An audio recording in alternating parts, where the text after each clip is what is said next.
Apabila pemuda bersuara, pemuda tak minta apa-apa. Pemuda tak minta selalu dipersetujui. Kita tahu, kadang-kadang kita cakap pun mungkin ada salah fakta. Kita faham. Tapi bila pemuda bersuara, kami minta ruang untuk bercakap benar.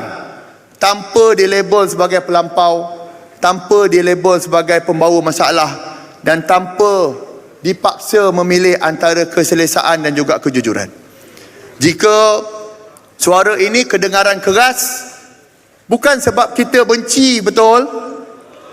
Bila kita bersuara, kita bercakap dengan keras, bukan sebab pemuda benci, tapi sebabkan pemuda ini sayang kepada parti ini.